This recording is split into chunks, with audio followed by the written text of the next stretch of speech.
Tiny little souls, they're everywhere. The plants, the animals, birds, fishes, insects, everything in this world driven by soul. Therefore, we can say there's numerous souls in this world, even in our own body, which is like universe. There are billions and gazillions of living cells and souls that entering our body and entering out. But what is our position? We, that so-called Jiva Atma, the supreme soul that inquired through evolution position to control the body. And that means if we achieve human body in evolution, the next step for us is to break that reincarnation chain and enter to divine spiritual world, which means to complete our solar evolution of consciousness. So one thing we need to understand, as we have dark world of matter, which we're living in, there's much bigger world of pure consciousness, where there's no death, there's no violence, there's no politics. That spiritual world, spiritual reality run by divine love. Therefore, Krishna, as Supreme Lord in the center, and other liberated beings are exchanging love with him. So it's not just one God. God has numerous forms. Those living beings that live in spiritual world, they have numerous forms. So therefore, if we evolve through our spiritual development, our spiritual revolution, then naturally we transmit to spiritual world. Sometimes God or some great living beings from spiritual world coming to this world to teach conditioned souls.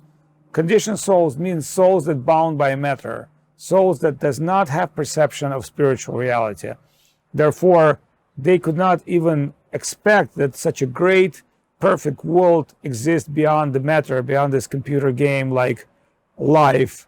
And they think that this is it, this is the only reality it is. And if even there's some God here that will just promote me to higher heavenly plan, but this is just different levels of the game. So really you have to put aside material world with so many different levels and look at the reality from different perspective. And different perspective is there's a full world of consciousness, the beautiful world of beauty, divinity, where super beings are exchanging their love in the plane of consciousness. They also have conscious bodies, they also have senses, emotions, but they're not material, they're not virtual. Remember, we live in a virtual world.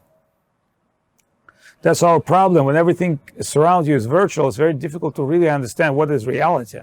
But reality is beautiful. Reality is behind of everything. The form, the touch, the smell, everything has presence in spiritual world. Therefore, here we have physical touch, physical smell, but it all comes to our mental plane, our emotions. So spiritual touch, spiritual smell comes to the level of the soul. Therefore, soul by definition can feel by eyes, can drink by ears. It has one unified conscious super body. And that conscious super body can be achieved through practice of bhakti yoga. It is not an easy thing. It's the highest step of yogic evolution.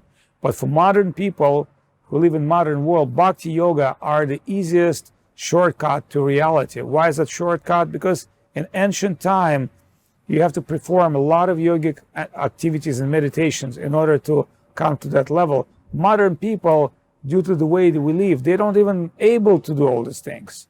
Therefore, only bhakti yoga for the Kali Yuga, for the present time, which means chanting of holy name, meditation, and live the pious yogic life, which you are not so much attached to this world. You're attached to your internal goal, and your internal goal become what is driving you. Not the passion, not the greed, not the money.